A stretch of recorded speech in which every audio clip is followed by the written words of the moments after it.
TV조선 취재기자들이 전하는 뉴스의 중심 보도본부 한나인, 저는 신효섭입니다. 오늘의 핫 키워드부터 알아보겠습니다.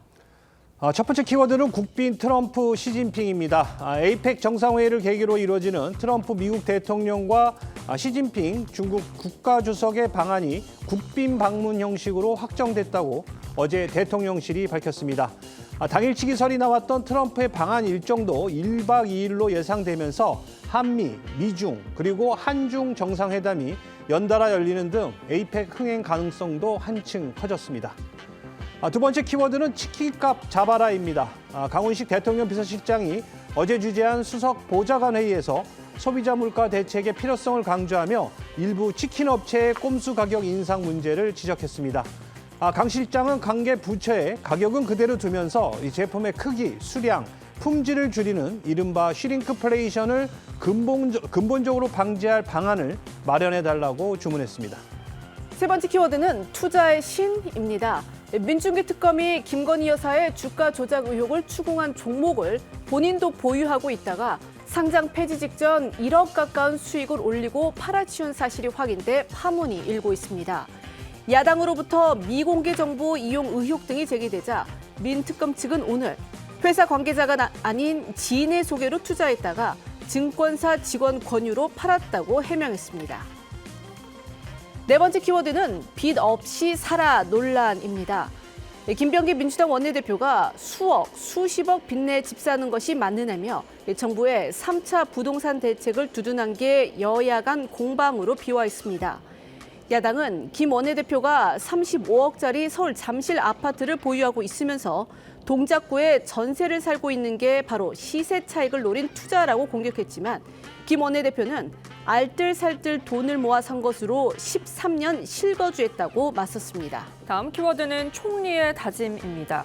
훈 마네트 캄보디아 총리가 어제 우리 정보대표단을 만나 한국 국민이 숨진 데 대해 안타까움을 표하고 앞으로 한국인 보호를 위해 더 노력하겠다고 했습니다.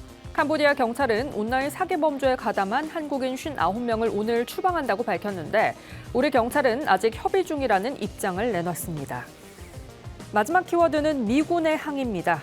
주한미군 측이 최근 내란 특검의 경기도 오산 공군기지 압수수색에 항의하는 서한을 외교부에 보낸 걸로 뒤늦게 확인됐습니다.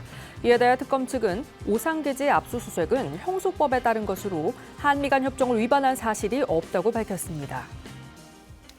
양평군 공무원 사망 사건으로 강압 수사 논란을 불렀던 민중기 특검이 이번에는 미공개 정보를 이용한 주식 차익 의혹에 휩싸였습니다.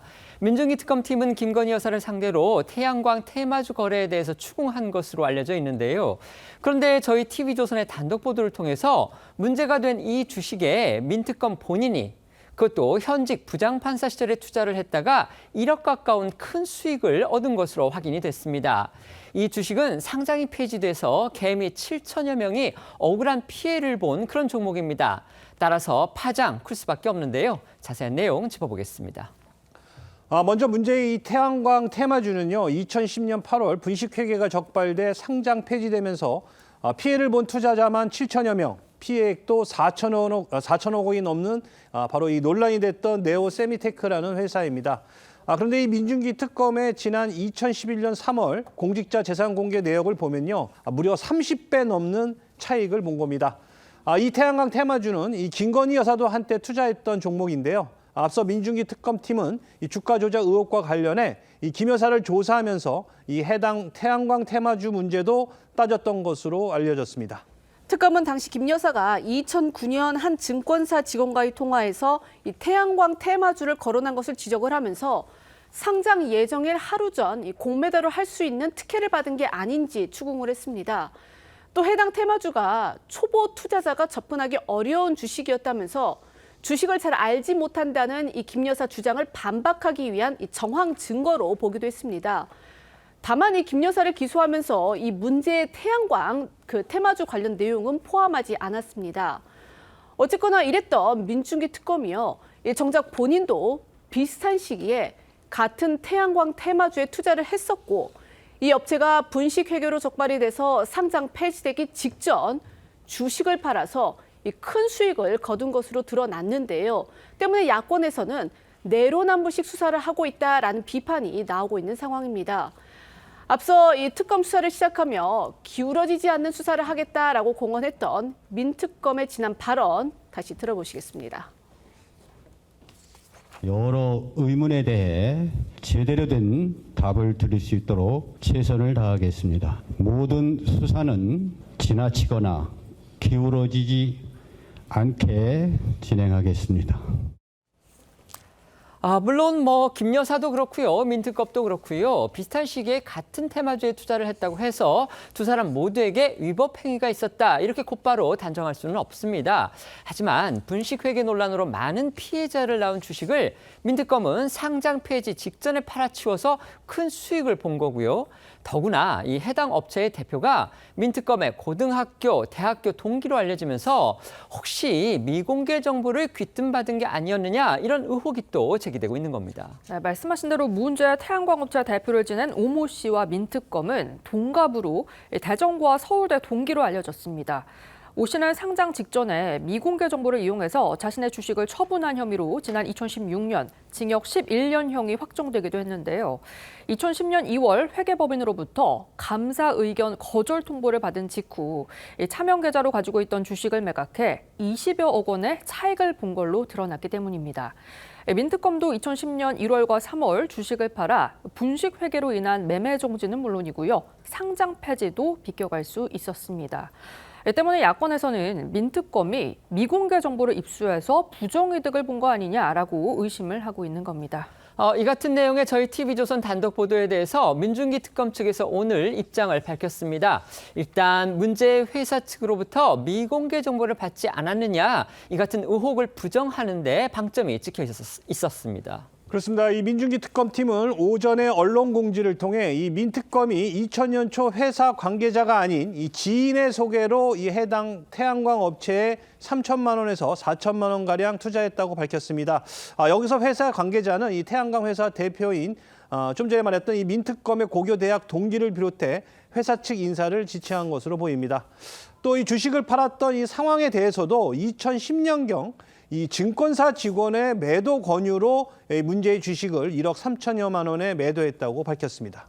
그러니까 이 주식을 산 것도 판 것도 이 태양광업체 전 대표인 오 씨와 이 관계가 없다라는 주장입니다. 혹시 이런 관계에 의해서 미공개 정보를 취득해 부당 이익을 본 것이 아니냐라는 이 야권의 의혹 제기를 부인한 것으로 해석되는데요. 특검팀은 또 이 매도의 규모에 대해서도 민특검의 이 재산 공개 내역에 있는 1억 6천억 원은 다른 보유 주식 시가 변동분이 반영이 된 것으로 이 문제의 주식만 한정을 해보면 매도액이 1억 3천여만 원이라고 설명을 했습니다. 민특검 측은 다만 이 고교와 대학 동기인 이 오 씨와 어떤 관계인지에 대해서는 구체적인 해명을 내놓진 않았습니다. 민특검 팀이 이런 식으로 결백을 강조했지만요. 야권에서는 이번 논란 간단치 않다고 보고 있습니다.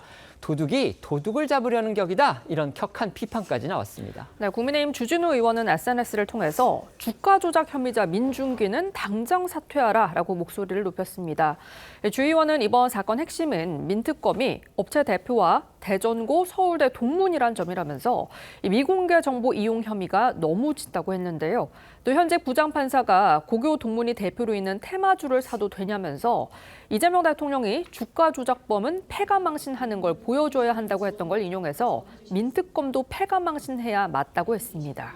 국민의힘 김기흥 미디어 대변인도 오늘 민특검을 향해 이 내로남불 수사의 극치라고 직격했습니다. 목소리 들어보시겠습니다. 민주당이 추천한 특검이잖아요. 그래서 그런지 내로남불 DNA를 지니고 있고요. 남이 하면 범죄고 내가 하면 투자. 이거야말로 내로남불 수사의 극치다. 특히 민중기 특검이 문제의 기업 대표와 고교대학 동문 관계였던 사실이 드러난 이상 이는 단순한 이해 충돌을 넘어 범죄 의혹이라 불러도 과하지 않은 것 같습니다. 특검을 특검해야 할 이유가 하나 더 늘었다고 봅니다.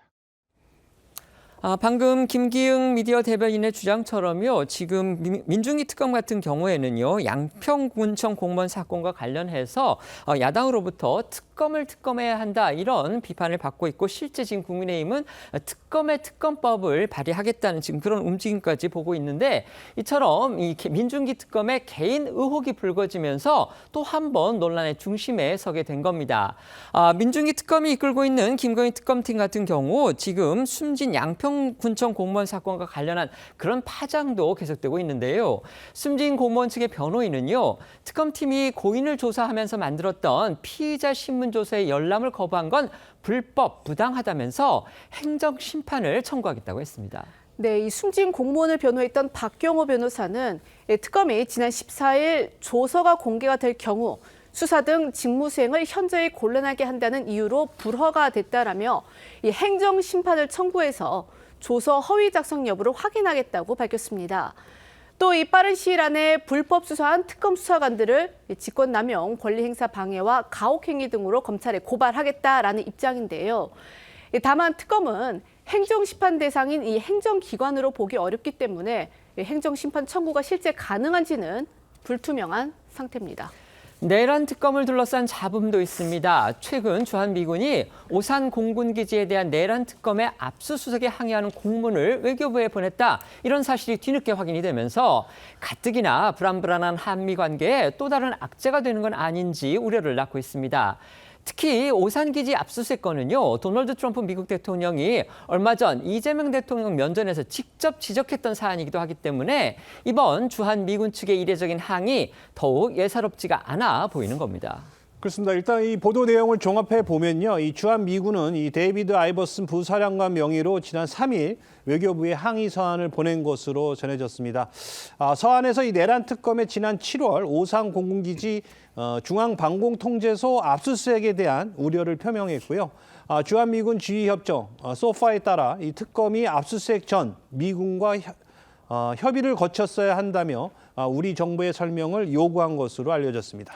미군 측은 압수수색에 이뤄진 사무실 중 한 곳을 한미가 공동으로 사용하는 데다 또 오산기지 내 우리 공군의 중앙방공통제소가 있는 건물 자체가 한미 공동구역인 만큼 미군의 사전 양해를 얻지 않은 특검의 압수수색은 문제가 있다는 입장으로 전해졌습니다. 특검의 오산기지 압수수색을 둘러싼 논란, 이번이 처음은 아닙니다. 지난 8월 한미 정상회담을 앞두고 트럼프 대통령이 직접 한국 정부가 미군 기지에 들어가 정보를 빼냈다라고 날을 세워서 우리 측을 긴장하게 만들기도 했었는데요. 트럼프 대통령의 지난 발언 듣고 오겠습니다. Very vicious raids on churches by the new government in South Korea, that they even went into our military base and got information. 물론 이제 당시에 한미 정상회담 그 본회담장에서는 트럼프 대통령이 뭐 오해였다, 풀렸다 이런 식으로 해서 먼저 관계가 좀 이제 부드러워졌다 이런 얘기는 들리기는 했습니다만은 어쨌든지 간에 이 문제를 트럼프 대통령이 거론했을 당시에요. 특검은요. 미군과는 관련이 없는 압수수색이었다 이렇게 또 해명을 했었죠.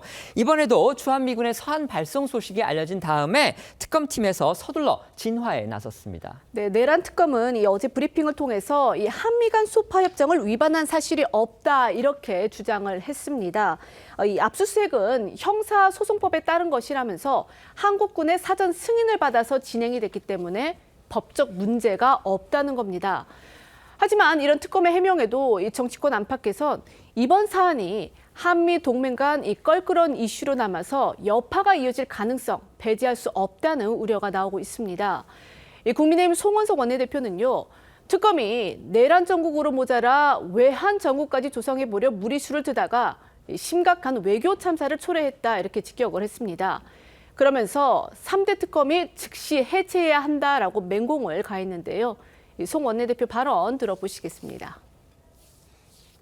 한미동맹 72년 역사상 유례를 찾아볼 수 없는 심각한 외교 참사입니다. 공안 정국이나 다름없는 내란 정국으로 모자라서 외환 정국까지 조성해 보려고 무리수를 두다가 심각한 외교 참사를 초래한 것입니다. 김장한 목사님과 이영훈 목사님을 압수수색했습니다. 또한 소환 조사를 수차례 시도했고 원로 종교인을 상대로 너무 가혹한 인권 탄압을 하고 있다는 것입니다. 반인권, 반자유, 반헌법, 3대 특검은 지금 즉시 해체해야 합니다. 송원석 원내대표가 해병 특검을 겨냥해서는요, 이 종고개를 향한 강압 수사로 종교 탄압을 하고 있다 이렇게 주장을 했는데요. 앞서 해병대 특검이 이 김장환 그리고 이영훈 목사 같은 종교계에서 또 사회적으로 존경을 받는 원로 목사는 물론이고 여의도 순복음교회 본당까지 압수수색을 벌여서 논란의 중심에 섰던 것에 비하면 아직까지는 변변한 성과를 내지 못하고 있는 게 또 사실입니다. 네, 말씀하신 대로 해병대 특검팀은 전방위적 수사를 이어간 지 벌써 넉 달째지만 아직 한 명의 피의자도 기소하지 못한 상태입니다. 구속영장의 경우 김계환 전 해병대 사령관에 대해 청구한 게 유일한데요. 이마저도 법원에서 기각이 됐습니다. 그러다 보니 얼마 전까지 해병 순직 사건 수사를 지휘한 오동훈 공수처장을 직무유기라는 이례적인 혐의를 적용해서 피의자로 입건하고 압수수색까지 벌인 상태인데요. 29일 2차 수사기간 만료를 앞두고 성과를 내기 위해서 마음이 급해진 거 아니냐 이런 지적도 나오고 있습니다. 민중기, 그러니까 김건희 여사 특검팀을 이끌고 있는 민중기 특검이요. 부장판사 시절에 태양광과 관련한 비상장 주식을 샀다가 이 회사의 분식회계가 적발돼서 상장이 폐지되기 전에 팔았습니다. 그러고서 30배 가까운 수익을 챙긴 것으로 드러났습니다. 주식을 좀 해보신 분들은 아실 겁니다. 비상장 회사의 주식을 산다는 건요. 웬만큼 주식에 대해서 전문가가 아니거나 또는 그 회사와 관련해서 뭔가 정확한 그리고 중요한 정보가 있지 않으면 비상장 주식을 산다는 거는 그건 보통 주식 투자자들이 할 수 있는 그런 일은 아닙니다. 더군다나 상장 폐지 전에 그 주식을 팔아서 30배에 가까운 수익을 거뒀는데 하필 또 그 업체의 대표가 민특검의 고등학교, 대학교 동기인 것으로 알려졌습니다. 물론 친구까지인지는 모르겠습니다만 어쨌든지 간에 고등학교, 대학 동기이기 때문에 모를 가능성이 오히려 적다 이런 추측이 가능한데 그렇기 때문에 야권에서는 결국 민특검이 미공개 정보를 활용해서 주식을 샀고 또 아주 적절한 시점에 주식을 팔아서 이렇게 엄청난 수익을 거둔 거 아니냐. 그리고 하필 또 그 주식이 김건희 여사도 갖고 있었고 김 여사에 대해서 이른바 주식 투기 의혹과 관련해서 추궁을 했던 그 종목이기 때문에 이건 내로남불식의 수사가 아니냐. 지금 이런 비판까지 야권에서는 제기를 하고 있는 겁니다. 어떻게 보십니까? 네, 야권에서는 그 민중기 특검이 판사 시절에 했던 그 주식 투자 특히 비상장 주식 개코에서도 설명하셨지만 그거는 특별한 정보가 없으면 뛰어들기가 쉽지 않거든요. 그래서 민중기 특검이 그 해명을 할 때 이 비상장 주식을 매입하는 배경은 어떤 그런 직원이 아니라 지인을 통해서 매입을 했다라고 설명을 합니다. 사실 이 부분들이 또 참 우연히 일치일지 모르지만 김건희 씨와의 어떤 태양광 그 종목과 일치를 하다 보니 이게 이해 충돌이 있을 수 있는 거 아니냐 충분히 오해는 할 수 있다고 봅니다. 하지만 이제 사실 법관으로서 근무를 할 당시에 법관 인사에 있어서 계속 법관 인사위원회에서도 이런 부분도 다 들여다봤기 때문에 이게 어떤 주가 조작에 가담이 됐다거나 이런 그런 특정이 되지 않은 부분이죠. 그래서 사실 오해는 있을 수 있으나 이 부분은 민중기 특검이 성실히 소명하면 그렇게 어떤 논란거리로 확전이 될까 하는 생각을 가지고 있습니다. 네. 민중기 특검이 김건희 여사의 그 주가 조작 혐의를 수사를 하면서 주식을 잘 알았다고 근거를 들었던 게 바로 이 태양광 주식을 샀다는 거였죠. 그렇죠. 보통 사람은 이제 할수 없는 잘 건데. 접근하기 어려운데 네. 접근하기 어려운 네. 것을 샀기 때문에 네. 주식을 잘 안다. 그러므로 주가 조작에 개입했을 가능성이 높다. 이렇게 됐거든요. 네. 그렇다면은 민중기 특검도 본인이 그 업체의 대표와의 관계 때문이 아니라고 하면은 어떻게 거기에 접근을 하게 됐는지 그냥 지인이라고 할 게 아니고 그 이야기를 해줘야 되는 겁니다. 그리고 또 하나는 민중기 특검이 그렇게 전제를 하면서도 김건희 여사를 그 사건으로 기소를 안 했어요. 그렇다면은 민중기 특검이 본인도 거기에 가입을 했기 때문에 그것 때문에 기소하지 않은 것 아니냐 이 의심도 충분히 들거든요. 그리고 전반적으로 이 정도 상황되면은 민중기 특검이 어떤 수사 결과를 내놓는다고 해도 국민이 과연 거기에 신뢰를 할 것인가 그 문제가 생겨요. 그리고 지금 별건 수사 논란도 있고 그 민중기 특검에서 또 조금 전에 말씀하신 대로 공무원 사망 사건도 있고 이것까지 겹쳤으니까는 좀 거취를 심각하게 고민을 해야 될 때라고 봅니다. 네. 정치권에서는 정부의 고강도 부동산 대책을 두둔한 여당 원내대표의 발언을 두고서도 공방이 또 격화하고 있습니다. 어제 저희도 전해드렸었는데요. 민주당의 김병기 원내대표가 수억, 수십억 원 빚내서 집을 사는 것은 정상이 아니다. 이런 취지로 발언을 해서 이 무주택 갭 투자족 또 대출족들을 비판한 그런 결과가 됐습니다. 이후에 야당이 김 원내대표가 살기는 서울의 동작구에 전세를 살면서 이른바 강남권인 서울 송파구에 35억 원 상당의 재건축 장미 아파트를 소유하고 있는 걸 지적하면서 총공세에 나선 겁니다. 논란이 됐던 김병기 원내대표의 발언부터 다시 들어보겠습니다.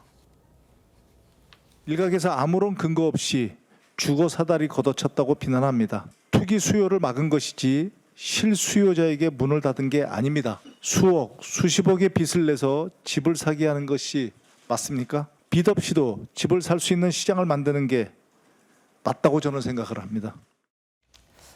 현재 서울 아파트의 평균 매매 가격 통계로 보면은요 14억 3천만 원이라고 합니다. 이걸 대출 없이 살 수 있는 사람, 그러니까 빚을 한 푼도 내지 않고 살 수 있는 사람, 결국 극소수의 현금 부자일 뿐이죠. 정부의 이번 대책이 바로 그 현금 부자들만 좋은 일 시켜준 거다. 이런 평가가 지금 부동산 시장과 야당으로부터 나오고 있는 게 현실입니다. 그런데 여당의 원내대표가 이런 현실을 아는지 모르는지 빚 갚고서 집 사면 안 된다. 이런 식의 주장으로 지금 논란을 자초한 거고요. 더욱이 자신은 서울 송파구에 재건축 아파트를 소유하고 있다는 바로 그겁니다. 그렇습니다. 이 김 원내대표의 발언 이후 국민의힘에서는 곧장 이 김 원내대표의 서울 송파구 잠실 소재 아파트 소유 경위를 문제 삼고 나섰습니다. 김 원내대표는요, 올해 3월 공개된 재산 내역에서 120평방미터, 그러니까 평수로 따지면요, 45평형의 장미 아파트를 부인과 공동으로 보유하고 있다고 신고했습니다. 신고 가액은 16억 6,400만 원이었지만 현재 시세는 한 35억 원 정도, 또 시장 상황에 따라서는 최대 한 40억 원을 호가하는 것으로 알려졌습니다. 이를 두고 국민의힘 한동훈 전 대표는 어제 자신의 SNS에 우리는 이미 다 샀다. 이제부터 너희는 못 산다. 원래 세상은 불공평하니 억울하면 부자 되라고 국민에게 말하는 것이냐며 김 원내대표는 재건축을 노리는 이 송파 장미 아파트를 대출 한 푼 없이 전액 현찰로 샀냐고 몰아붙였습니다. 뿐만 아니라요. 김 원내대표가 아까 말씀드렸지만 지금은요. 송파 아파트는 전세를 주고 지역구인 동작구에 전세로 거주하고 있는 것도 논란을 키웠습니다. 김 원내대표 아주 강하게 반박했습니다. 김 원내대표는 어제 자신의 SNS에 국민의힘이 근거 없는 가짜뉴스를 유포하고 있다며 반박글을 올렸습니다. 이 논란의 장미 아파트는 1988년 처음 구입을 했고 11동을 처음을 구입을 했고 2003년에 다른 동, 그러니까 8동으로 이사를 할 때도 재건축에 제자도 나오지 않았으며 13년간 실거주했으니 이 갭 투자와는 거리가 멀다라는 겁니다.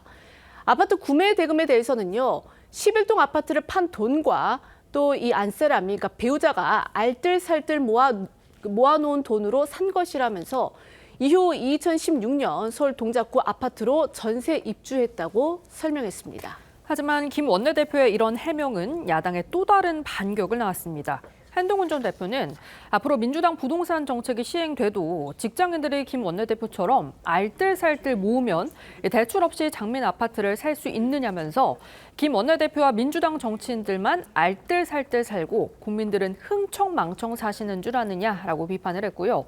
서울 도봉 가비 지역구인 김재섭 의원은 실거주하지 않으면서 송파구에 35억 원짜리 아파트를 소유한 게 이재명 대통령과 민주당이 말하는 투기 아니냐라고 따져 물었는데요. 직접 들어보시죠. 김병기 원내대표 동작구에서 정치 생활하시는데 지금 거의 40억에 이르는 그 송파구에 아파트를 소유하고 계신 거잖아요. 이런 게 바로 이재명 정부와 민주당이 때려잡고자 하는 투기의 전형인 거예요. 알뜰살뜰 안 하는 국민이 어디 있습니까? 지금 다 집 살려고 알뜰살뜰 하는데 알뜰살뜰 모아도 집을 살 수 없는 구조를 만들어 놓고 나는 알뜰살뜰 이미 샀어라는 이야기로 하니까 저는 굉장히 모욕적으로 들렸어요. 김재섭 의원은 1987년생, 그러니까 올해 37살입니다. 본인과 같은 청년 세대의 주택 문제에 대한 좌절감 그리고 절실함 누구보다 잘 알고 있을 텐데요. 어제 야당에서는요. 그동안 대출을 받아서 집을 산 민주당 의원들의 이름 전부 다 공개하자 이런 말도 나왔습니다. 그렇습니다. 이 국민의힘 조정훈 의원이 김병기 원내대표의 발언을 듣고 이 자신의 귀를 의심했다며 그동안 대출받아 집을 산 민주당 의원들 이름을 다 공개해보자고 반박한 건데요. 그러면서 조 의원은 이 김 원내대표를 향해 부동산 언급하려면 일단 장미 아파트부터 팔고 오라고 했고요. 또 금태섭 전 민주당 의원도 이 정부의 고위 공직자나 또 여당 지도부 정도는 이 실거주하지 않는 집은 팔아서 이 삼성전자 주식이라도 사야 하는 거 아니냐고 비판했습니다. 그동안 이재명 대통령은요, 부동산 투기 수요가 줄어들고 그 자금이 이제 주식시장으로 흘러가기를 희망한다 이런 뜻을 여러 차례 밝혀왔는데 금태섭 전 의원 바로 그 부분을 걸어서 저렇게 주장을 한 겁니다. 여기에 야당은요, 공세의 화살을 대통령실로까지 돌렸습니다. 권혁기 대통령실 의전비서관이 이 대출을 받아서 어렵게 집을 장만하는 이른바 영끌을 해서 서울 강남권 중에서도 강남권인 서초동의 아파트를 샀다. 이런 주장을 내놨습니다. 어제 이 국민의힘 박정훈 의원이 김병기 원내대표의 이 발언을 비판을 하면서 권혁기 비서관 사례를 언급을 했습니다. 박 의원은요, 권 비서관이 이 서울의 강남권 중에서도 중심이라고 할 수 있는 이 서초동의 26억 5천만 원짜리 아파트를 그 절반 가격인 14억 7천만 원 대출을 받아서 샀다더라면서 이 권력자들만 집을 사고 일반 국민은 서울에 집 사지 말라는 말이냐라고 썼습니다. 지난달 공개된 고위공직자 이 재산 등록 사항에 따르면은 권 비서관은 26억 5천만 원의 이 서울 서초동 소재의 L 아파트를 이 부부 공동 명의로 이 새로 매입을 했다 이렇게 신고를 했고요.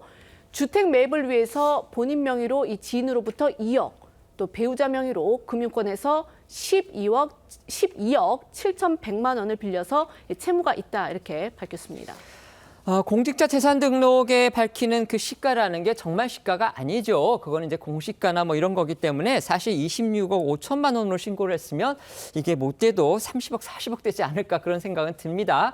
그러니까 결국 권 비서관은요, 수억 원의 빚을 내서라도 강남의 이른바 똘똘한 한 채 고가 아파트를 사는 이른바 영끌의 전형적인 모습을 스스로 공개를 한 겁니다. 김병기 원내대표가 수억, 수십억 빚을 내서 집을 사는 게 맞느냐고 비판한 그 대표적 사례가 다른 곳이 아닌 바로 정권 핵심부 안에 있었던 겁니다. 네, 관련된 비판 목소리 들어보시겠습니다. 그래서 김병기 원내대표가 오늘 하신 말씀 좀 치명적이라고 봅니다. 빚 없이 집 살 수 있는 상황이 돼야 된다. 다 그러고 싶죠.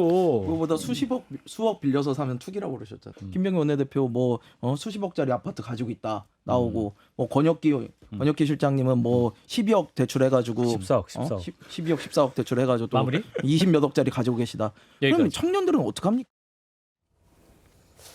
사실 부동산과 관련한 민주당 인사들의 설화 어제 오늘의 일이 아니죠. 과거 문재인 정부 때는요, 이 부동산 정책을 총괄하는 장하성 당시 청와대 정책실장이 모든 국민이 서울 강남에 살 이유가 없다. 나도 거기에 살고 있기 때문에 말씀드리는 것이다. 이렇게 말을 했다가 거센 반발을 산 적이 있죠. 때문에 여권에서도 이번 김 원내대표 발언의 파장 예의주시하는 그런 분위기입니다. 이 대통령의 팬카페에서조차 이번 부동산 대책에 대해서 우려의 목소리가 지금 나오고 있다는 보도가 이어지고 있습니다. 네, 정부의 부동산 정책 발표 이후 이재명 대통령 팬카페에는 문재인 대통령 때와 비슷한 규제를 하면 또 정권 내준다. 결국 집값 못 잡고 초양극화되겠다. 모두가 욕을 한다라는 반응이 올라온 걸로 전해졌습니다. 팬카페 측에서 정부 정책에 대해 섣부른 비난글 게시를 자제해달라는 당부의 글을 올렸다고도 하는데 그럼에도 이 대통령 지지자들 사이에서 우려의 목소리가 나오고 있는 건데요. 물론 일부 커뮤니티에서는 세제를 제외한 최선의 선택이다. 한 번에 강하게 해보는 것도 좋다. 이런 응원 반응도 있지만요. 오늘은 민주당 최고위원회의에서조차 공개적인 우려 목소리가 나왔습니다.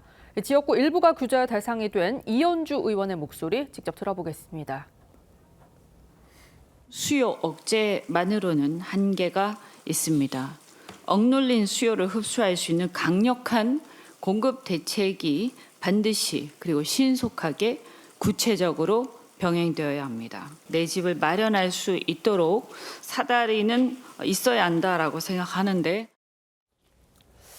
사실 어제 저희도 그 전에 들으면서 이거 국민이 어떻게 생각할지 모르겠다 이러면서 좀 의문감을 표시했던 부분이 바로 김병기 민주당 원내대표의 발언이었죠. 그 내용 다시 한번 제가 말씀드리면 김 원내대표는요. 정부의 고강도의 부동산 대책을 두둔을 하면서 수십억의 빚을 내서 집을 사게 하는 게 맞느냐.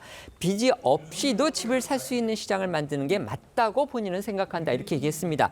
정말 이상적인 얘기죠. 이렇게만 된다면 뭐 무슨 걱정이 있겠습니까? 그런데 이게 너무 현실과 동떨어진 데다가 심지어 지금 여권의 인사들조차도 이른바 영끌을 통해서 서울 강남권에 이른바 똘똘한 한 채를 사고 또 보유하고 있는 그런 사실까지 드러나고 있기 때문에 지금 김 원내대표의 그 발언에 대해서 야당에서 거센 비판을 쏟아내고 또 김 원내대표는 그걸 또 강하게 반박을 하면서 이렇게 정쟁거리로 급격하게 부상을 한 그런 상황입니다. 어떻게 생각하십니까? 일단 이 부동산 문제라는 게 뭐 역대 정권에서 굉장히 어려운 문제이긴 합니다. 뭐 이 대책을 내놓는다고 해서 그 대책이 대안이 되는 게 상당히 빈도수가 적었어요. 이번에도 초강도 어떤 그 토지거래 허가제에 대한 부동산 정책이 나왔는데 김병기 원내대표의 발언 자체는 사실 이 시장에서 조금 상실감을 느끼고 있는 국민들에게는 굉장히 좀 곱지 않게 들리는 것은 사실일 것 같아요. 현실 인식이 좀 덜 된 발언이죠. 빚 내서 집 사는 게 정상이 아니라는 게 아니라 빚을 안 내면 집을 살 수도 없고 빚조차도 못 내는 사람들이 부지기수입니다. 그래서 저는 그런 부분에 있어서 이 초강도의 부동산 대책을 국민들한테 설명을 하려면 실소유자에게는 어떤 영향도 없고 사실 공급 대책을 세워놨는데 지금 현재의 집값으로 공급 대책을 받아들이면 높은 집값으로 공급을 하니까 그 시간 동안 내년 말까지 최대한 집값을 안정시킨 다음에 공급을 하려고 하는 것입니다. 조금 더 친절하게 설명을 했었으면 좋았을 텐데 이걸 그냥 빚내지 말고 집 사게 해줄 테니까 그런 거니까 이해하십시오라는 공급자적 입장의 메시지지 않았냐. 저는 이런 부분들에 있어서는 조금 섬세하게 국민들이 느끼는 이 부동산 정책의 부담감을 덜어주는 그런 추가 대책들을 통해서 만회해 갔으면 좋겠다 그런 말씀드립니다. 네. 조금 제2의 장하성 발언이다 이렇게도 볼 수 있겠죠. 조금 전에 앵커 말씀하신 대로 문재인 정부 시절에 정책실장이었습니다. 정책실장이면은 주택 정책을 총괄해야 되는 입장에서 본인이 강남에 살아와서 아는데 강남에 전 국민이 살 필요가 있느냐 이렇게 했습니다. 그래서 그때 국민적인 상당히 이제 어떤 박탈감 그리고 국민 마음을 헤아리지 못한다. 뭐 일종의 이제 염장 지르는 발언이다. 공감 능력이 없다. 나왔죠. 엄청났습니다 그때. 맞습니다. 그런데 지금도 그에 못지 않은 발언이라고 저는 보는데 그 중에서 특히 이재명 대통령도 그렇게 했지만 김병기 원내대표도 그 주식 그러니까 집을 살 수 없으면 그 남는 자금으로 주식을 하면 된다는 이야기를 계속해요. 그런데 저 주식이라는 것은 어느 정도 약간의 여유가 있을 때 우리 재산 정식을 위해서 하는 거고. 주택은 물론 투기 목적으로 하는 사람도 있지만 대부분 서민들은 주택은 기본 생활을 위해서 주택을 사려고 하는 거예요. 실거주용이라는 거죠. 그렇죠. 실거주용입니다. 그런데 그걸 마치 이제 투기 주식과 비슷한 개념으로 해서 주식 쪽으로 돌리면 되지 않느냐 이렇게 이야기를 하는 것이 맞지 않고 또 본인이 해명을 하면서 알뜰살뜰 모았다고 하는데 국민이 알고 싶은 것은 어떻게 집을 장만을 했느냐가 아니고 본인들은 다 집을 장만을 해놓고 그다음에 다음 세대가 집을 장만하는 주거 사다리를 걷어차버린 것 아니냐. 이것을 문제를 삼는 거거든요. 그리고 특히 지난번에 장하성 정책실장도 그 위치에 맞지 않는 말을 했지만은 김병기 원내대표도 앞으로 주택 관련 입법들을 해야 되는 상황입니다. 그런 그 책임자가 저런 인식을 갖고 있다는 것이 참 좀 참담하다 그런 생각까지 듭니다. 제가 한 가지만 더 말씀을 드리면요. 이재명 대통령은 보통 이제 이렇게 자주 얘기를 합니다. 그러니까 부동산으로 재산 증식을 하려는 거 이런 일이 없어져야 한다. 이제 앞으로는 주식 시장이나 이런 걸 통해서 건전하고 건강하게 재산을 늘리면 된다 이렇게 얘기를 했는데 가령 지금 야당에서는 김병기 원내대표가 지금 이재명 대통령의 말대로라면 송파 아파트는 팔고서 그다음에 자신의 지역구인 동작구에 집을 사는 게 맞다. 가격이 훨씬 높겠죠. 동작구보다는 뭐 저 송파 아파트가 훨씬 높을 텐데 그 아파트를 그대로 시세로 보유하고 있는 것 자체가 결국 부동산을 통해서 뭔가 재산을 갖다가 늘리려는 재산 증식의 수단으로 부동산을 생각하고 있기 때문에 그 아파트는 갖고 동작구에는 전세를 살고 있는 거 아니냐. 이거 자체가 이재명 대통령의 그 말과는 여당의 원내대표의 행태가 서로 맞지가 않다. 지금 이 점을 야당을 지적하고 있는 건데 거기에 대해서 김병기 원내대표는 아주 정확하고 그 핵심에 대한 지금 답변은 내놓지를 않고 있는 겁니다. 지금 김병기 원내대표는 내가 갖고 있는 송파구 아파트는 정당하게 투기용이 아니고 실제 살기도 했고 또 그 아파트를 산 거는 내가 아파트 하나 옮기면서 이전 아파트 판 돈과 그다음에 알뜰살뜰 모은 돈으로 샀지 절대로 나는 빚도 없고 대출도 받지 않았고 이른바 영끌도 하지 않았다. 지금 이렇게 얘기를 하고 있으니까 야당에서는 핵심을 벗어난 지금 반박이다. 이렇게 보고 있는 겁니다. 닷새째 국정감사가 진행되고 있는 상임위의 곳곳도 살펴보겠습니다. 우선 오늘 주목되는 곳은요. 헌법재판소 그리고 경찰청을 상대로 해서 각각 감사를 진행하고 있는 국회 법사위 그리고 행정안전위입니다. 경찰의 이진숙 전 방송통신위원장의 체포 그리고 석방 논란으로 여야가 맞붙은 행안위 상황부터 전해드리겠습니다. 앵커 말씀하신 대로 경찰청을 대상으로 한 오늘 행안위 국감의 핵심 쟁점은 바로 이 이진숙 전 방통위원장 체포와 석방 논란이었습니다. 추석 연휴 직전 이 체포됐던 이 전 위원장이 법원의 적부심을 통해 석방되자 민주당은 사법부 판단을 문제 삼는 반면 국민의힘은 경찰의 무리한 체포를 비판하며 맞서고 있는 상황인데요.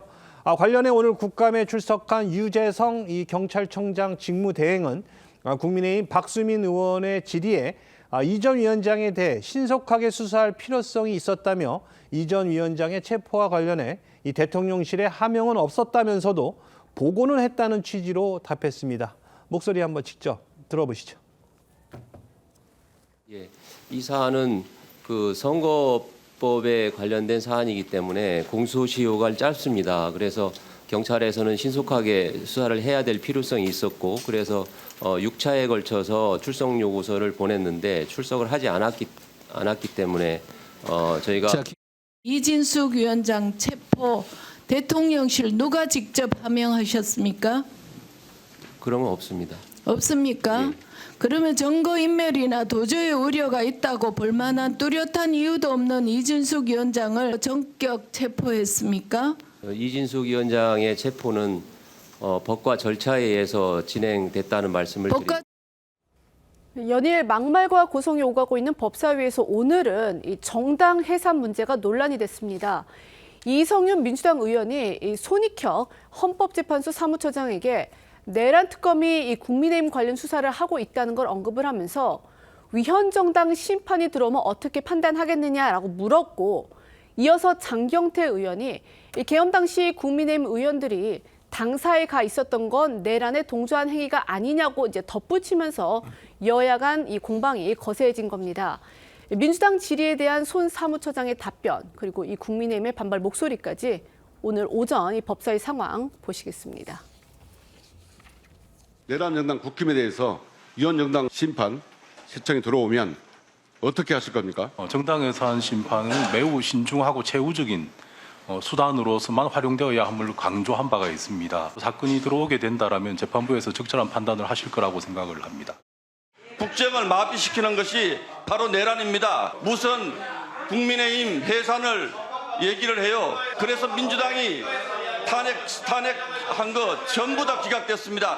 이렇게 해서 지금 이 나라가 여기까지 온 것입니다. 자, 이제 또 뭐 하는지. 이제 국감이 닷새째에 접어들었지만요. 부각되는 건 민생과 정책이 아니고 의원들 간의 이 막장에 가까운 막말 그리고 고성뿐이라는 지적도 많습니다. 특히 국민의힘을 비롯한 야권에서는요. 일부 여당 소속 상임위원장들의 일방적인 진행이 갈등을 키우고 있다 이러면서 분해하고 있습니다. 실제 저희도 계속 전해드리고 있지만요. 법사위 그리고 과방위의 경우에 연일 파행까지 이어지고 있습니다. 추미애 법사위원장 또 최민희 과방위원장의 진행을 둘러싼 논란이 가라앉지를 않고 있는데요. 추 위원장은 개인 SNS에 대법원 청사에서 진행한 현장 국감을 촬영한 짧은 동영상을 올렸고요. 최 위원장의 경우에는요. 공개가 원칙인 국감장에서 이 취재 중이던 기자들을 모두 내보내서 또 논란을 불렀습니다. 추미애 위원장 논란부터 짚어보겠습니다. 그제 법사위는 이 대법원 청사에서 현장 검증 형태로 국정감사를 진행했습니다. 비공개로 진행됐지만 이 추미애 위원장을 비롯해 일부 여당 법사위원들은 이 대법원 청사 내부를 촬영하고 또 기념사진을 찍기도 했습니다. 매일신문은 이 과정에서 이 방호 직원으로부터 이 촬영 제지를 받자 이 개인 용무로 찍는 게 아니지 않냐며 이 항의가 오가는 등 실랑이가 벌어졌다고 보도하기도 했습니다. 이후 일부 의원들은 현장 영상과 사진을 개인 SNS 등에 게시를 했는데요. 추미애 위원장은 본인 유튜브 채널에 대법원 현장 검증 진행 중입니다라는 제목의 이 17초 분량 영상을 게시를 했는데 해당 영상에는 대법정에서 나와 이 소법정으로 이동하는 장면이 담겼고요. 이 여당 소속 서영교 의원은 이 대법원 정문 앞에서 의원들과 인사하는 그런 모습을 촬영을 해서 대법원 국감을 마치고 이 서영교, 추미애, 김기표라는 설명과 함께 게시를 했습니다. 그런가 하면 조선일보는 독재 제공으로 이 추 위원장과 민주당 이성윤 의원이 대법원 복도에서 기념사진을 찍고 있는 그런 사진을 보도하기도 했습니다. 국민의힘 주진우 의원은요, 여당 의원들이 이 대법정 법대에도 올라갔다며 해당 사진을 공개를 하고 대법원을 사실상 불법 압수수색하고 사법부 독립의 상징인 대법정의 법대 위에도 올랐다며 이 사법부를 짓밟는 상징적 장면이라고 강하게 꼬집었습니다. 민주당의 주장은 다릅니다. 천대엽 법원행정처장이 이 대법관 증언 문제와 관련해서 현 시태를 한번 알아보시라 이러면서 이 법정에 들어갈 거를 제안을 했고요. 실제로 처장의 안내를 받아서 들어간 것이다 이렇게 반박하고 있습니다. 오늘 열린 법사위 국감에서도요. 추미애 위원장 거듭 천대엽 처장의 제안이 있었다고 강조를 했는데요. 어제 국정감사에서는요. 이 관련 사안으로 여야가 또 격하게 충돌을 했습니다. 이 과정에서 추미애 위원장 국민의힘 곽규택 의원의 발언권을 제안을 했고요. 이어진 국감 내내 질문 시간을 전혀 주지 않는 정말 보기 드문 일이 또 벌어졌습니다. 네, 어제 열린 법사위 국감은요. 감사원 등을 대상으로 진행이 됐는데 여야 의원들은 시작부터 전날 있었던 대법원 현장 국감을 두고 충돌했습니다. 범여권 의원들은 이 대통령 선거법 사건 파기환송 판결 과정에서 이 대법관들이 전산 기록에 접촉을 했는지 확인하려 했을 뿐 재판 기록을 요구한 적은 없는데도 국민의힘 의원들이 언론 플레이를 했다고 비판을 했고요. 추미애 위원장 역시 여기에 동조하면서 국민의힘 의원들을 향해 유감의 뜻을 밝혔습니다. 국민의힘은 재판의 모든 자료와 기록들이 재판 기록이라면서 말장난이자 트집 잡기라고 반박을 했는데요. 국민의힘 곽규택 의원이 발언권을 요청했지만 추미애 위원장은 사과부터 하라면서 사과를 하기 전에는 발언 기회를 줄 수 없다고 했습니다. 이에 국민의힘 의원들은요, 이 독재라며 강하게 항의했지만 이 추 위원장은 이후 국감 내내 이 곽 의원에게 피감기관 질의나 또 별도 발언 기회를 주지 않았습니다. 어제 법사위 국감 상황도 영상으로 한번 확인해 보시죠. 의원 개인이나 법사위원장의 명예를 훼손하는 허위사실을 유포하거나 하는 일에 대해서 지극히 유감을 표명하며 거기에 대해서 사과 발언부터 하시기 바랍니다. 사과 발언하기 전에는 의사진행 발언을 드릴 수가 없습니다. 정신 차리세요, 위원장님. 곽규택 의원님에 대해서는 발언을 오늘 제안하겠습니다. 말이 안 되죠. 국정감사 권한을 어떻게 뺏어요? 당장 취소해 주세요. 어떻게 국정감사 권한을 예. 말 못할 줄 압니까, 위원장님? 예. 민주당은 대법원을 온통 휘젓고 다녔습니다. 마치 파리를 점령한 히틀러가 에펠탑 앞에서 기념사진 찍었던 그런 장면이 떠오릅니다. 이 대법정을 저희가 둘러봤던 것은 오히려 법원 행정처장의 제안에 따라서 했습니다. 저희가 대법정을 둘러보겠다라고 먼저 요구한 것이 아니라 추미애 법사위원장은요, 앞서 국감에 출석한 일반 참고인의 발언까지 제지를 해서 또 논란이 되기도 했습니다. 그렇습니다. 이 추 위원장은 지난 13일이죠. 이 국감에 참고인으로 출석한 이 차진아 고려대 법학전문대학원 교수가 이 여당발 사법개혁을 비판하자 확인된 것이 없다고 막아섰고요. 지난 14일 국감에 참고인으로 나온 이 정수경 변호사가 이 여당발 검찰개혁을 비판하자 진술을 중단시킨 바 있습니다. 관련 영상도 보고 오시겠습니다. 3공화국 말기에 이 박정희 대통령이 했던 행위하고 비슷한 것이 아닌가 저는 심각하게 우려하고 있습니다. 지기현 부장판사가 룸살롱에 가지 않았다라는 것이 확인됐다라는 말은 지금까지 확인된 바 없다는 것을 말씀드립니다. 들으시는 국민들께서 착오 없으시기 바랍니다. 지금 작금에 있는 입법도 일반적인 국민들에게 결코 유리한 법이 아니라고 생각합니다. 정수경 참고인.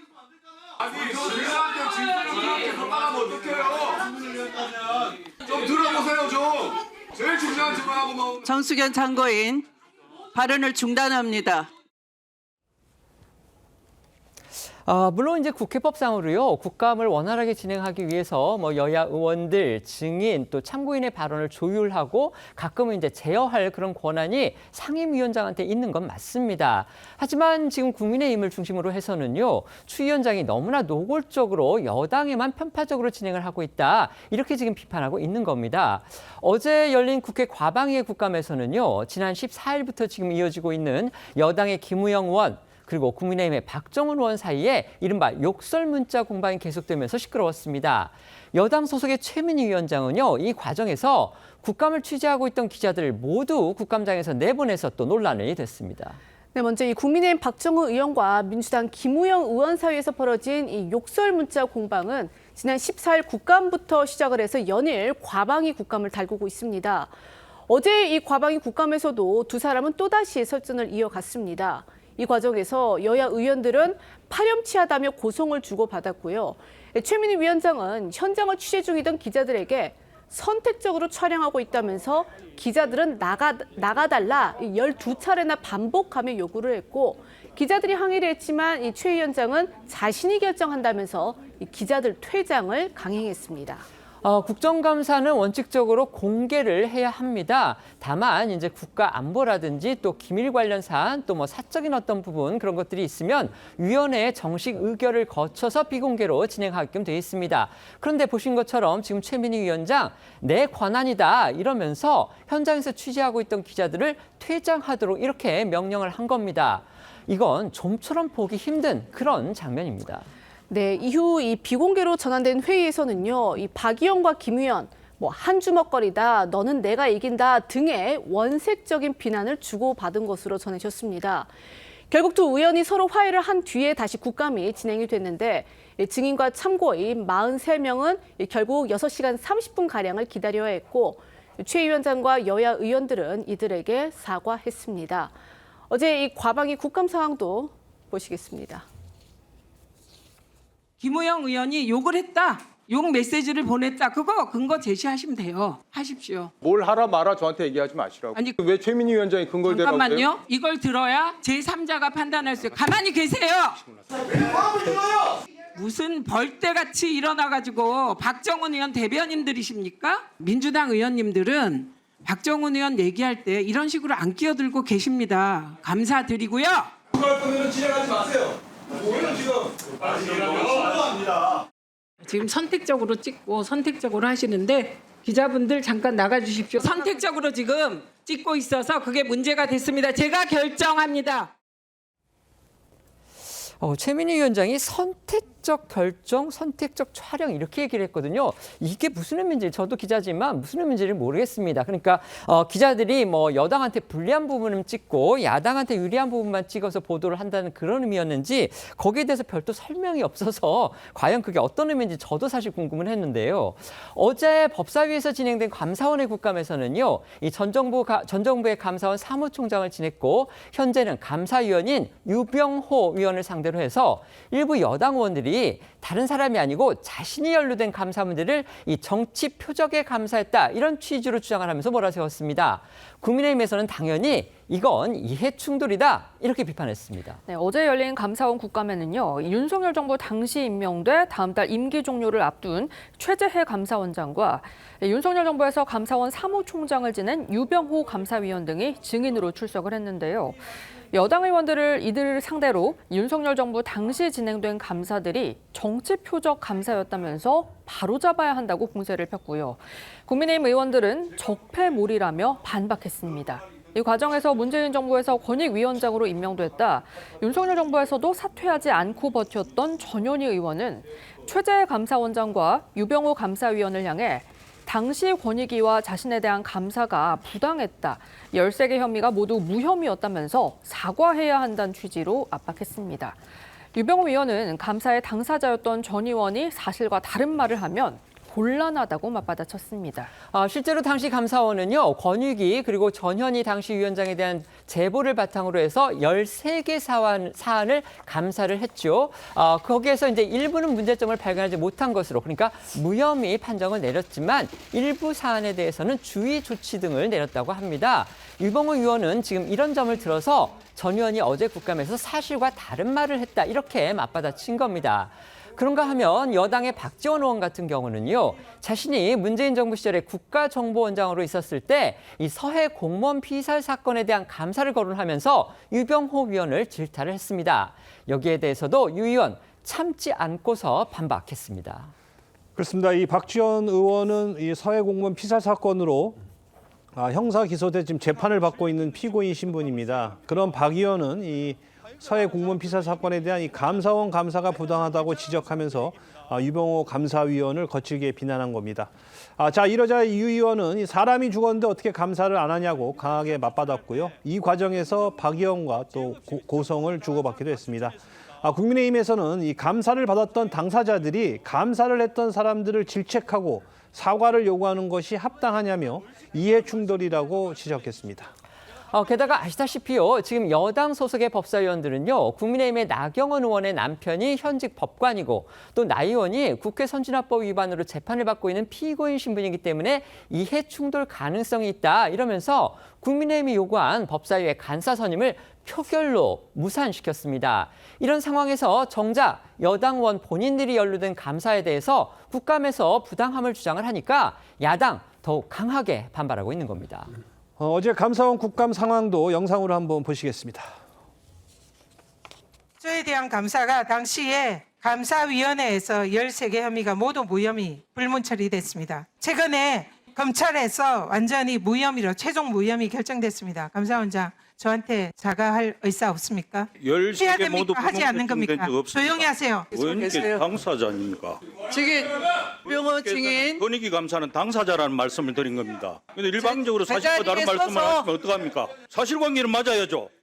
그런 사실은. 어떻게 재판을 받고 있지만은 그 누구도 박지원으로부터 사건 이심 받았다 하는 게 없어요. 유병호 사무총장이 시킨 거잖아요. 뭘 시켰다는 말씀입니까? 말씀해 주십시오.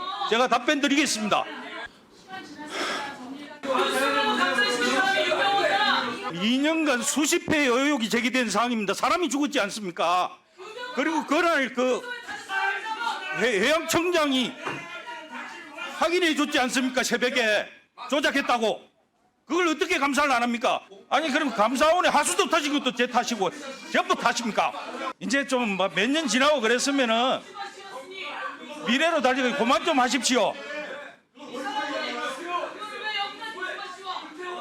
도대체 법의 기준이 뭡니까? 어제 감사원 국감에선 최재해 감사원장이 추미애 위원장과 충돌하는 상황도 벌어졌습니다. 추 위원장은 감사원이 윤석열 정부의 도구로 이용이 됐다면 감사원장으로서 사죄를 해야 하는 것 아니냐라고 했지만 추 위원장은 내가 아는 범위 내에서 그런 일은 없었다며 이 추 위원장의 상상이나 추측이 사실은 아니다라는 취지로 맞받아친 겁니다. 최재해 원장과 추미애 위원장 공방도 보시겠습니다. 감사원이 그렇게 도구로 이용됐다면 정말 제 불찰이고 깊이 사죄합니다. 이 정도는 오늘 나오셔야 되는 것 아니겠습니까? 제가 아는 범위 내에서 그런 일이 없었기 때문에 법사위원들이 감사원장님 놓고 허위 주장을 한다고 보십니까? 아니, 대통령실에 하명을 받아서 뭔가를 했다고 하시는데요. 저는 전혀 모르는 얘기고요. 그런 얘기를 들어본 적이 없습니다. 제가 책임질 일이 있으면 책임을 지겠습니다만 지금 위원장님께서 이렇게 포괄적으로 얘기하시는 어떤 상상이나 추측에 의해서 말씀하시는 거예요.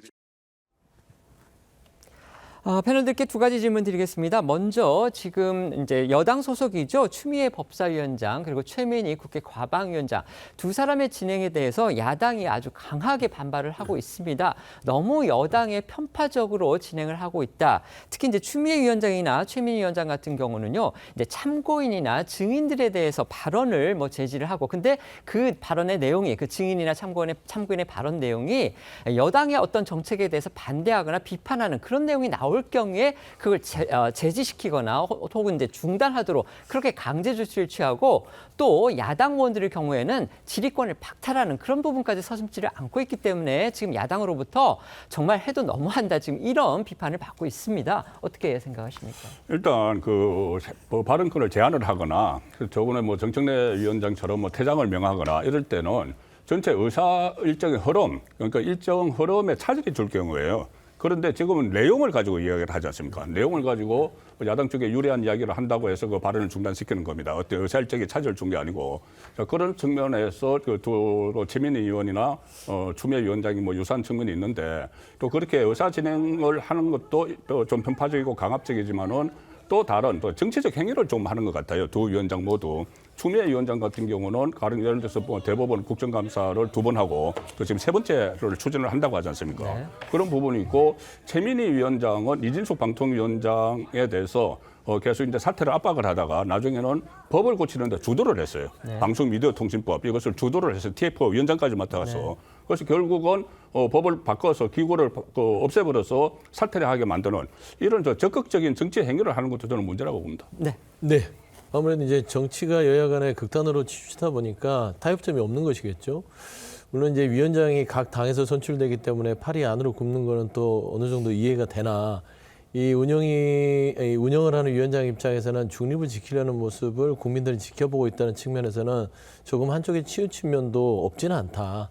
다만 저는 이거는 정치로 풀어야 할 문제지 한 개인의 어떤 위원장의 어떤 성향으로 판단하기에는 좀 어려운 문제 같고요. 예전에 환노 위원장, 추미애 위원장이 할 때는 저렇게까지는 하지 않았다는 점에서는 그때는 정치가 조금 있었어요. 그래서 알겠습니다. 저는 그런 부분에서의 어떤 문제점들이 개선됐으면 좋겠다. 네. 그런 말씀드립니다. 두 번째 질문은요. 어제 감사원 국감에서 아까 저희가 이제 방송으로 보여드렸지만 영상으로 보여드렸지만요.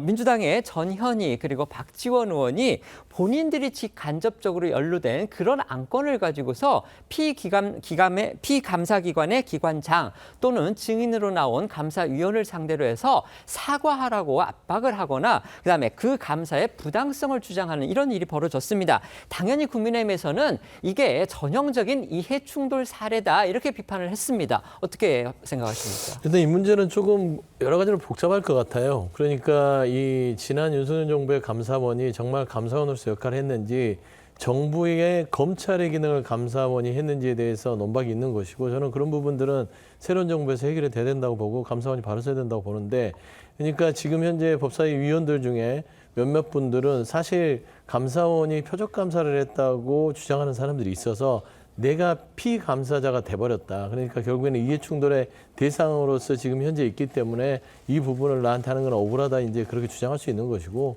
감사원 측 입장이나 국민의힘의 입장에서는 표면상으로는 이해충돌이 있을 수 있기 때문에 또 그렇게 주장하는 거라서 사실상 이게 큰 문제는 아닌 것 같습니다. 뭐 이해충돌에 있어서 지금 현재 진행 중인 감사에 대해서 이게 영향을 미치는 게 아니라 끝난 상황에 대해서의 결과론적인 입장 표명을 바라는 거라서 그게 국민 삶에 큰 중요성이 있냐 그런 생각이 듭니다. 네. 국회의원들이 간혹 발언권을 사유화하죠. 주로 사유화할 때는 본인 지역구 현안 이런 것들이 주로 이야기를 할 때 사유화 이야기가 나오는데 그 지역구 현안 같은 것은 그래도 어느 정도 공적인 부분이죠.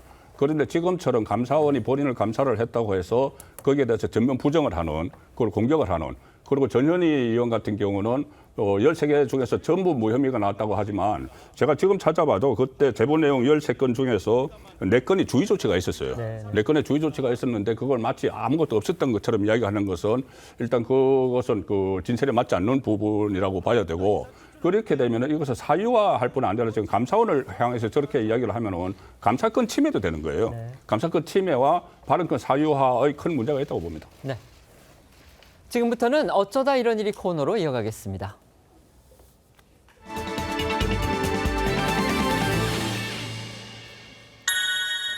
첫 번째는 자선 행사 사교 모임입니다. 국내 여성 패션 잡지인 W코리아가 주최한 유방암 자선 행사를 둘러싸고서 논란이 일고 있습니다. 유방암에 대한 인식 개선을 명목으로 내세운 그런 행사였는데 정작 유명 연예인들이 술을 마시면서 파티를 즐기는 그런 모습이 공개가 돼서 과연 행사 개최 취지에 맞는 것이냐 이런 비판적인 지적이 지금 나오고 있는 겁니다. 관련 내용 짚어보겠습니다. 여성 패션 잡지 W코리아는 그제 서울 도심의 한 5성급 호텔에서 유방암 인식 향상 캠페인 행사를 개최했습니다. W코리아는 2005년 발간 이후 이듬해부터 여성의 유방암 인식 향상과 또 이 조기 검진의 중요성을 알리겠다며 매년 이 같은 행사를 열고 있습니다. 이날 행사장에는요, 이 고현정, 이영애, 임수정 씨 등 유명 배우들을 비롯해 이 방탄소년단, 또 에스파, 아이브 등 인기 아이돌들도 모습을 보였습니다. W코리아 공식 SNS 계정에는 연예인들의 행사 참석 모습이 담긴 영상이 공유가 됐습니다. 술잔을 들고 음악과 함께 파티를 즐기는 모습과 서로 담소를 나누는 장면 등이 담겨 있는데요. 이러한 모습이 공개가 되자 다수의 네티즌들 곧바로 비판에 나섰습니다. 유방암 인식 개선과 유명인 친목 모임이 어떤 연관이 있느냐라는 지적입니다. W코리아 게시물에는 유방암으로 가족을 보낸 사람으로서 너무 화가 난다. 유방암을 이런 행사에 이용하지 말라. 유방암은 이름만 빌린 느낌이라 굉장히 불쾌하다. 이 유방암에 가장 안 좋은 게 술인데 술 마시면서 파티를 하고 있다 등의 비판 댓글이 이어졌습니다. 이날 행사에서는요, 가수들의 공연도 있었다고 합니다. 그런데 일부 선곡, 그러니까 그들이 부른 노래가 또 문제가 되고 있습니다. 네, 이날 행사장에서 가수 박재범 씨가 2015년 발매된 자신의 히트곡 몸매란 노래를 열창을 했는데요. 여성의 신체를 묘사한 가사가 포함된 곡이라서 유방암과 관련한 행사 취지와 맞지 않는다는 비판이 제기됐습니다. 논란이 커지자 W코리아는 영상을 올린 지 20분 만에 박재범 씨 공연 부분을 삭제했고요. 박재범 씨는 SNS를 통해 정식 유방암 캠페인 이벤트가 끝나고 진행된 파티와 공연은 좋은 마음으로 모인 현장에 있는 분들을 위한 걸로 이해해서 평소처럼 공연을 했다면서 암 환자분들 가운데 제 공연을 보시고 불쾌했거나 불편하셨다면 죄송하다고 사과했습니다. 결국 이제 취지는 좋지만 행사의 내용이라든지 결과가 지금 논란의 중심에 선 상황인데요. 일부 네티즌들 사이에서는요, 또 이 기부금 규모, 이게 또 문제를 삼고 있습니다. 결국 기부금을 살펴보니까 행사의 진정성이 부족한 게 확인된다. 지금 이런 지적이 나오고 있는 겁니다. 그렇습니다. 이 W코리아는 이 행사를 국내 최대 규모 자선 행사라고 표현하면서 수익금 기부로 이 한국유방건강재단의 활동을 후원하며 또 여성과 이 저소득층의 검진 및 치료비를 지원한다고 설명했는데요. 이 W코리아에 따르면요, 이 지난 20년간 한국유방건강재단에 기부된 누적 금액은 11억 원으로 알려졌습니다. 그러니까 연평균 한 5,500만 원 규모인 셈입니다. 이에 일부 네티즌들 사이에선 기부 규모에 대한 비판의 목소리가 나오고 있습니다. 미국 자선 행사 맷갈라도 이 셀럽들의 그 패션 파티에 불과하다는 비판을 받는데 그래도 지금까지 지속이 되는 건 기부금이 어마어마해서이다. 이건 일반인 기부금만도 못하다라는 반응이 나왔습니다. 또 일반인들끼리 모여서 하는 핑크런보다 기부금이 작다라는 지적도 있었는데 참고로 핑크런이란 한국유방건강재단이 운영하는 유방건강인식 향상을 위한 이 러닝 행사입니다. 지난 24년간 누적 기부금이 42억 원에 달하는 것으로 알려졌습니다. 자, 이 같은 논란에 대해서 W코리아 측 입장 나온 게 있으면 소개해 주시죠. 네, W코리아는 논란이 불거진 뒤 문제가 된 일부 게시물을 삭제한 걸로 전해졌지만 여전히 다수의 행사 영상은 삭제하지 않고 남겨둔 상태인데요. 이번 논란과 관련한 W코리아의 공식 입장은 아직 나오지 않았습니다. W코리아 관계자는 일부 언론의 문의에 답변을 드릴 수 없다는 짧은 입장만을 전했다고 하는데요. 현재까지는 해명이나 사과 메시지는 내놓지 않고 침묵을 유지하고 있는 상황입니다. 두 번째는요, 법대생의 두 얼굴입니다. 브라질에서 일어난 정말 끔찍한 사건인데요. 지금 보이는 저 여성, 아까 사진 속의 여성, 법대생이라고 합니다. 왜 두 얼굴이라는 건지 내용 소개해 주시죠. 네, 브라질 상파울루 출신의 이 법대생 파울라 펠로스 페르난데스가 최소 4명을 살해한 연쇄 살인마인 것으로 알려져 현지 사회가 지금 발칵 뒤집혔습니다. 14일 CNN 브라질 등에 따르면요, 이 페르난데스는 지난 1월부터 5개월간 최소 4명을 살해한 혐의로 경찰에 체포됐습니다. 경찰에 따르면 페르난데스는 지난 1월 집주인과 말다툼을 벌이다 흉기로 찔러 숨지게 했고 가족들이 시신을 보지 못하도록 방문을 천으로 가린 뒤 시신을 방 안에 심지어 방치를 했다고 합니다. 페르난데스의 아들이 방에서 나는 악취에 불평을 하니까 시신이 있던 소파를 불태우기도 했습니다. 페르난데스는 지난 4월 데이트 앱에서 만난 여성을 독살한 혐의도 받고 있는데요. 이 여성은 페르난데스 집에서 커피를 마신 이후 숨진 채 발견됐습니다. 또 동창의 의뢰를 받고 동창생 아버지를 살해한 혐의도 있는데요. 범행 대가로 우리 돈 약 105만 원을 받은 걸로 알려졌습니다. 여기에 전 연인을 불러내 독을 넣은 밀크쉐이크로 독살한 혐의까지 더해지면서 최소 4명을 살해한 걸로 추정되는 상황입니다. 정말 끔찍한 사건이죠. 이 주로 독극물을 사용하는 방식으로 범행을 저질렀다 이렇게 지금 보도가 나오고 있는데요. 그 과정에서 동물을 상대로 해서 독극물의 효과를 실험하는 정말 치밀함까지 보였다고 합니다. 그렇습니다. 이 페르난데스는 피해자들을 독살하기 전에 이 독성을 확인하기 위해 개 10마리에게 이 독극물의 효과를 시험해 독살한 것으로 알려졌습니다. 이 경찰은 페르난데스의 집에서 이 쥐약과 비슷한 이 살충제를 발견했다고 전했는데요. 이어 페르난데스가 피해자들과 마지막으로 함께 있었던 인물이며 또 사건 직후 가장 먼저 경찰에 신고했다는 공통점이 있다고 밝혔습니다. 페르난데스의 구체적인 범행 동기는 아직 밝혀지지 않았습니다. 헬리손 경찰서장은 그녀는 극도로 교활하며 살인을 즐겼다. 후회하는 기색은 전혀 없고 자신이 저지른 이 범죄의 결과를 지켜보는 데서조차 냉정함과 쾌감을 보였다고 전했습니다. 경찰은 시신의 독성 검사를 진행하는 한편 페르난데스의 쌍둥이 자매와 동창생도 범행을 도운 것으로 보고 이들을 체포했습니다. 세 번째는요, 가을 건너뛰고 첫눈입니다. 오늘 밤부터 전국에 또다시 비가 내릴 것으로 예보됐습니다. 최근 주말마다 비가 오고 있는데요. 이번 비가 그친 뒤에는 겨울급의 추위가 찾아오면서 다음 주 초에는 이 강원 산지에 첫눈이 내릴 가능성까지 있다고 합니다. 이례적인 가을 장마에 이어서 때이른 추위까지 정말 유독 예년과 다른 날씨 소식 전해드리겠습니다. 네, 저기압이 재차 우리나라를 지나면서 오늘 밤부터 전국에 비가 내릴 전망입니다. 대부분 지역은요, 내일 오전까지 비가 내린 뒤 차차 그칠 걸로 보이는데요. 이 비가 그친 뒤에는 전국적으로 추위가 찾아옵니다. 북쪽에서 찬 공기가 유입되면서 일요일 아침 최저 기온이 6도까지 떨어지고요. 낮 최고 기온도 15도에서 23도 수준에 그칠 걸로 예보가 됐습니다. 전국 곳곳에서 아침 최저 기온이 10도를 밑도는 날씨가 이어지는 가운데 이 다음 주 초반 이 강원 산지에 첫눈이 내릴 가능성이 제기되고 있습니다. 이 기간 동해상에서 발달하는 고기압으로 이 동풍이 비구름대를 만들며 이 찬 공기와 만나 눈으로 바뀔 수 있다고 하는 건데요. 비가 내리지 않는 이 내륙 산지 지역에도 일부 첫 서리가 내릴 가능성이 있어 이 농작물 피해에 대비하셔야겠습니다. 이렇게 기온이 갑작스럽게 바뀌면요, 이제 독감이 기승을 부리게 되죠. 독감 환자 수가 급증을 하면서 독감 유행주의보 발령도 앞당겨졌다고 합니다. 맞습니다. 이 독감 환자 수 증가에 따라서 질병관리청이 오늘 0시부로 독감 유행주의보를 발령했습니다. 작년에는 올해보다 늦은 12월에 이 주의보가 발령이 됐었는데 그 시기가 굉장히 앞당겨진 겁니다. 질병청은 이 모든 연령군에서 독감 발생이 증가하고 있다며 그중에서도 소아청소년에서 이 발생률이 더 높았다고 설명을 했습니다.